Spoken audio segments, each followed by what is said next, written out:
You heard the latest? Ooh, child, I knew that was true from the moment my auntie's friend's cousin sister told me. The Talk. Here's what's trending. In my opinion, Think Different TV's LaShia.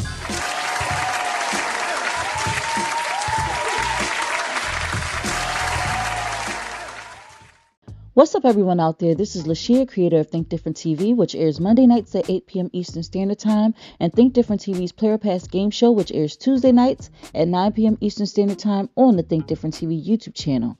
And this is In My Opinion with Think Different TV's LaShia. Let's get into it. A Coldplay by astronomer CEO Andy Byron and Chief People Officer Kristen Cabot. During a Coldplay concert at Gillette Stadium in Boston, Coldplay's frontman Chris Martin pointed out a couple on the Jumbotron during their Kiss Cam segment, unaware of the controversy he was about to spark.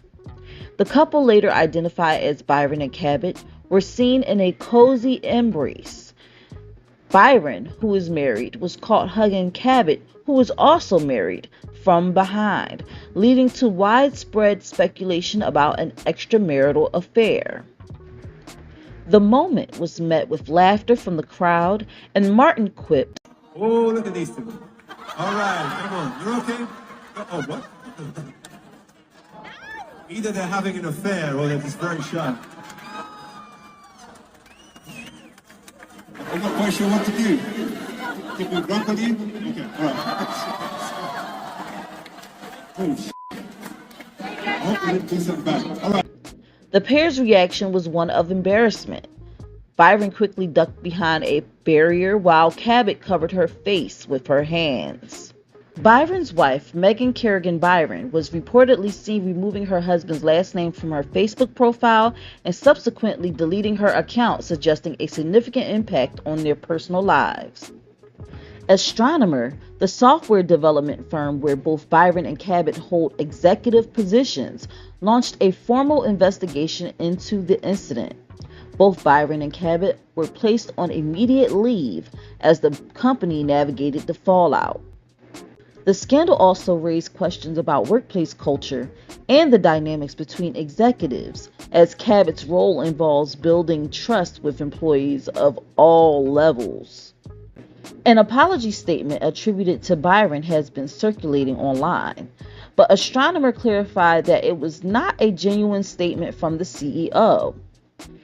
Even though it's fake, for giggles, it read, "Statement from CEO Andy Byron, New York, New York, July 17, 2025. I want to acknowledge the moment that's been circulating online and the disappointment it's caused. What was supposed to be a night of music and joy turned into a deeply personal mistake played out on a very public stage. I want to sincerely apologize to my wife, my family, and the team at Astronomer. You deserve better from me as a partner, as a father, and as a leader. This is not who I want to be or how I want to represent the company I helped to build. I'm taking time to reflect, to take accountability, and to figure out the next steps. Personally and professionally, I ask for privacy as I navigate that process.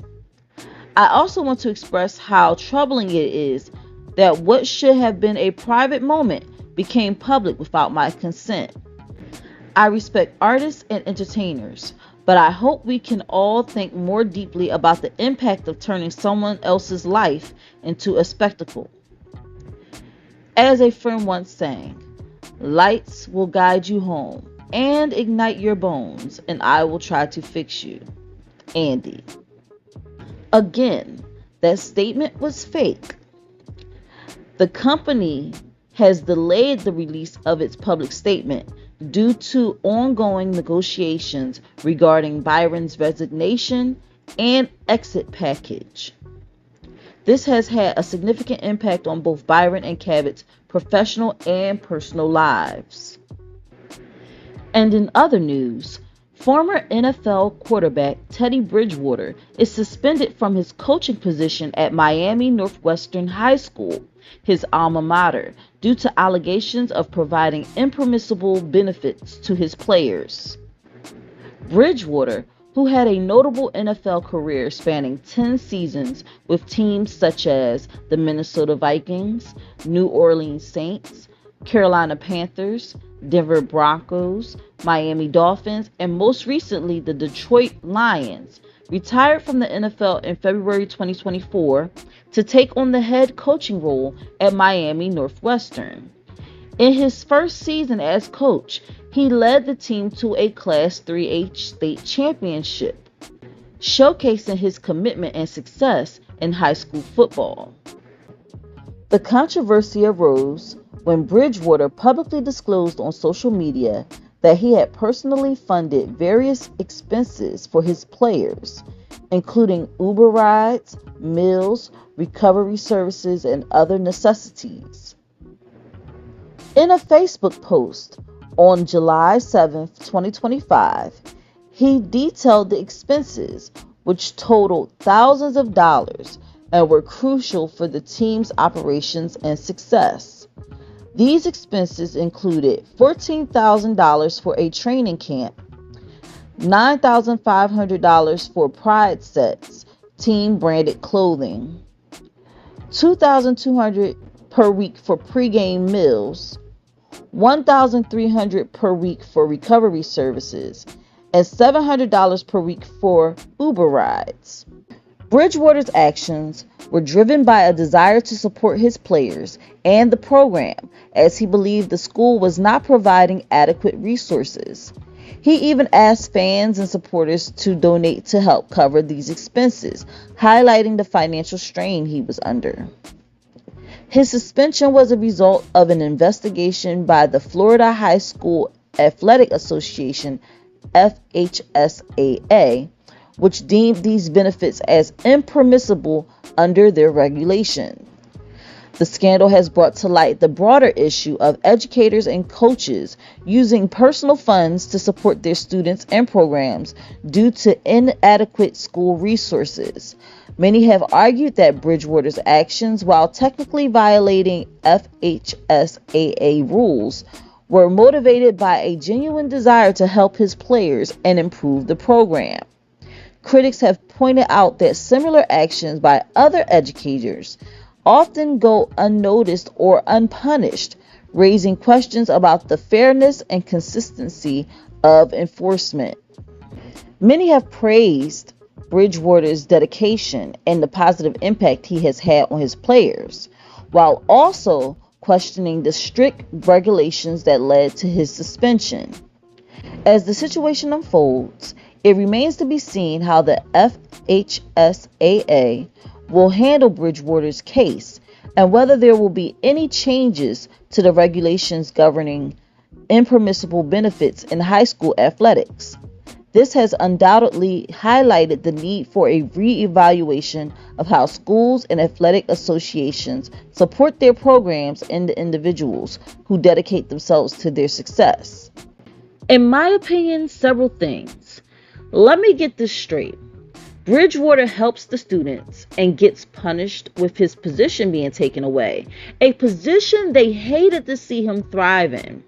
However, Brett Favre can, with others, allegedly commit the crime of stealing millions from Mississippi residents with so much as a slap on the wrist. Damn shame. That aside, I am conflicted on this one. He knew it was a violation and he self-reported them. This is a conundrum indeed. On one hand, I get that he wanted to help the students be successful, and he figured financially supporting them in the way the school would not would motivate them to be better. On the other hand, if he knew this could not be a normal thing and that he would exhaust himself financially, he should have never started doing that. His team, in a way, was spoiled. How would they know how to overcome obstacles if there are none? Sometimes struggle builds character. What are the parents doing to help their own children? Instead of just giving them the money, he should have tried fundraising first, and then said whatever they raised, he would match it. That way, they would learn how to work for what they want. I'm not downplaying Bridgewater's efforts. I'm just saying he could have been smarter about this. His spending was done impulsively, but his heart was in the right place. He went wrong when he spilled the beans on social media. Did he have a meeting with the school and parents privately before he started spending the money? It's obvious a meeting beforehand was not had. That being said, it's not like Teddy was lining his own pockets. He was just trying to give these kids a fighting chance. The FHSAA has to play the bad guy, and understandably so. If it's against the rules, it's against the rules. But I do think suspension was too harsh. As far as the cheaters, they made it worse for themselves by making it obvious they weren't supposed to be together. Their reaction has been parodied by our beloved Philly fanatics during the Kiss Cam segment at a recent ball game. The reason they went viral is because they told on themselves. Should have played it cool, because they would have just moved on to the next couple. Now, I know some people will say they just shouldn't have cheated at all. But we're past that stage, guys. The light didn't guide him home. She's already ignited his bone. And now they're both fixing to be divorced. And that was, in my opinion, with Think Different TV's LaShia. What's yours?